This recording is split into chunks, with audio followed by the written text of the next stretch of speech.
avec vous ce matin. Je le disais, nouvelle présidente déléguée du groupe l'AREM, on va en parler dans quelques instants, mais d'abord, bien sûr, cette situation qui semble se détériorer à nouveau sur le front du Covid-19. On parle notamment de la région Île-de-France qui pourrait passer, elle aussi, en zone d'alerte maximale avec fermeture des bars et restaurants, notamment à cause de l'incidence, plus de 250 cas révélés sur 100 000 personnes.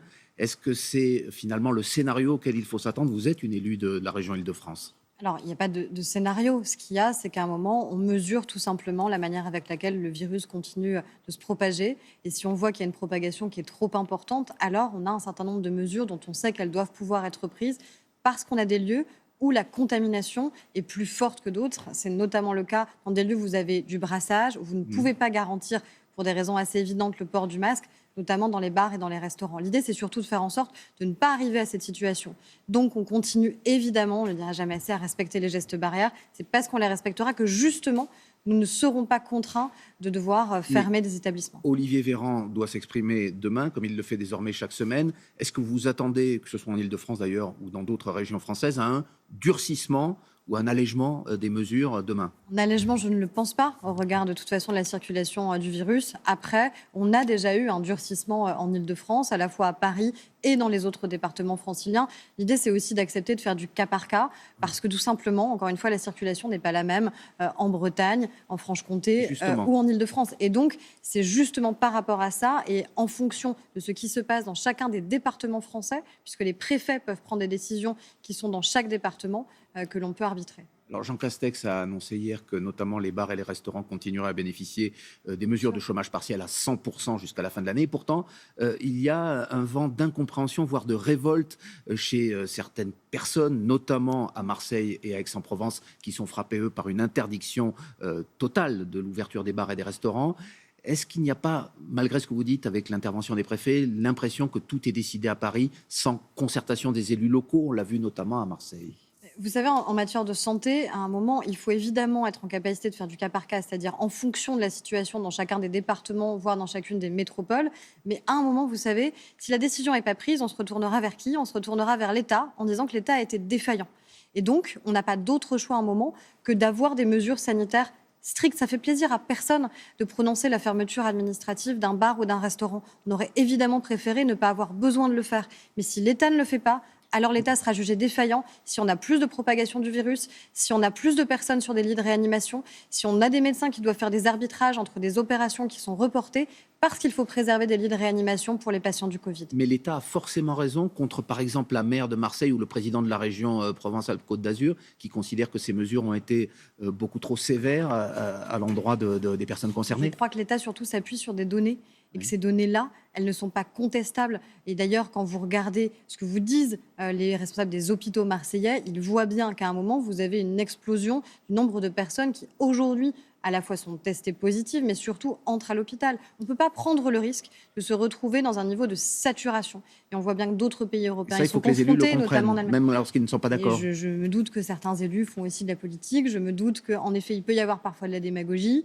La démagogie. Oui, je pense. Encore une fois, je pense que les mêmes élus nous reprocheraient dans 2 semaines, 3 semaines ou 1 mois de ne pas avoir pris ces décisions de fermeture si jamais, malheureusement, on avait tout d'un coup une explosion du nombre de cas ou qu'on avait une saturation des hôpitaux en Provence-Alpes-Côte d'Azur. Alors, l'une des conséquences majeures de la crise du Covid, c'est évidemment la crise économique. Le Secours populaire, notamment, annonce ce matin une explosion du nombre de personnes qui viennent bénéficier de ces services. La pauvreté augmente très fortement. Est-ce qu'il n'y a pas une part de méthode Coué dans le discours du gouvernement qui dit, finalement, avec le plan de relance, les choses vont s'arranger, la dette, la croissance permettra de la rembourser? Est-ce qu'on n'est pas, malgré tout, dans un marasme assez profond qui s'installe et que le gouvernement n'arrive pas à juguler? Alors, personne ne dit qu'il n'y aura pas, au moment de l'année, pour l'année 2020, évidemment, une crise économique majeure. On l'a dit, on l'a anticipé, et c'est la raison pour laquelle on a eu 3 plans de finances rectificatifs qui ont permis de venir soutenir. Il n'y a aucun autre pays au monde. De la pauvreté. Mais il n'y a aucun autre pays au monde qui met en place du chômage partiel dans ces conditions-là. On a presque nationalisé les salaires pendant la crise pour permettre aux entreprises de continuer à vivre, pour permettre le maintien de l'emploi. Après, on a eu une situation qui a été aussi très compliquée pendant la période de confinement. On l'a vu dans un certain nombre de quartiers où on savait que la situation elle était très tendue, socialement notamment. C'est la raison pour ça s'améliore maintenant, Aurore Berger ? c'est la raison pour laquelle on a aussi débloqué les aides d'urgence. Moi, je me souviens de la polémique avec certains élus qui considéraient qu'il ne fallait pas qu'on augmente des aides d'urgence, notamment aux familles les plus précaires. Et si on a augmenté ces aides d'urgence, c'est tout simplement parce qu'on avait des familles qui, du fait de la crise, avaient des difficultés pour pouvoir s'alimenter, pour pouvoir nourrir leur famille. Et donc, c'est ce qu'on a fait. Donc, il y a à la fois des mesures d'urgence au cœur du confinement et de la crise, et il y a des mesures d'accompagnement, 100 milliards d'euros. Mais est-ce que vous partagez l'optimisme de Bruno Le Maire, par exemple, qui considère que cette crise, on finira par la vaincre. Je crois qu'on n'a pas d'autre choix que d'être optimiste si on a envie à un moment d'arriver à juguler la crise. Et je crois d'ailleurs que les chefs d'entreprise et les Français le sont aussi parce qu'ils savent qu'on n'a pas d'autre choix qu'ensemble réussir à la surmonter. Le mot que l'on va beaucoup entendre à la fin de cette semaine, dans quelques heures maintenant, c'est celui de séparatisme. Pourquoi ? Parce que le président de la République, Emmanuel Macron, va prononcer un discours au Mureau, dans les Yvelines, où il va évoquer ce séparatisme, mais sans le nommer vraiment. C'est d'ailleurs ce que lui reprochent certains.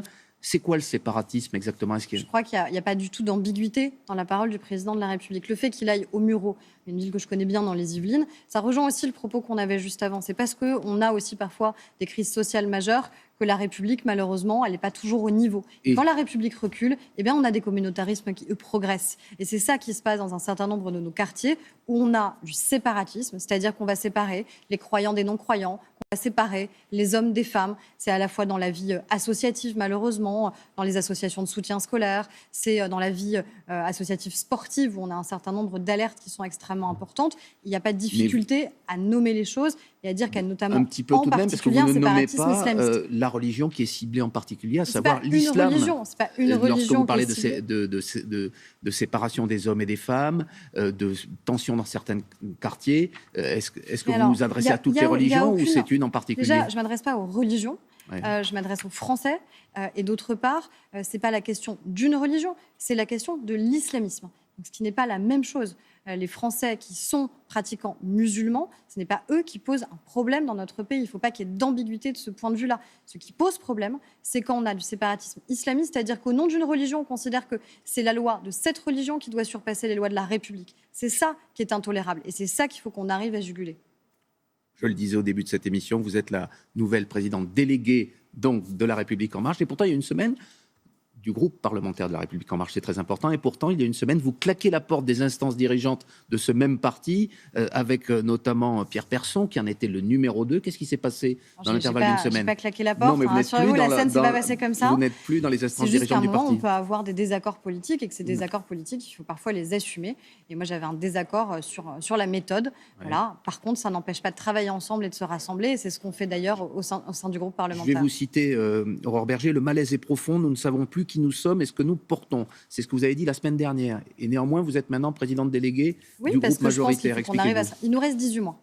C'est ça le sujet, c'est qu'il nous reste 18 mois aujourd'hui pour démontrer aux Français qu'ils ont eu raison en 2017, pour démontrer aux Français qu'il y avait une autre voie politique qui était possible dans ce pays, qu'on n'était pas obligé en permanence d'être envoyé à des clivages gauche-droite où tout le monde, en 2016 et 2017, nous disait qu'ils étaient archaïques. La question, c'est est-ce qu'on arrive à en faire la démonstration que c'est efficace, que la politique qu'on mène sur le plan de relance, sur la question écologique, sur la question démocratique, moi je pense qu'elle porte ses fruits, mais je pense qu'il faut qu'on démontre dans les 18 mois, contrairement à d'autres quinquennats, qu'on ne fait pas un revirement à 180 degrés d'une part, d'autre part surtout qu'on n'arrête pas de réformer ce pays, ce qui a malheureusement souvent été fait en fin de quinquennat, où on avait le sentiment d'une petite pause pour préparer des élections présidentielles. Je pense qu'au contraire, il faut qu'on reste en mouvement. Non, il n'y aura pas de pause. Bon, eh bien on vous a entendu. Merci beaucoup, Aurore Berger. Et c'est la suite de Télématin.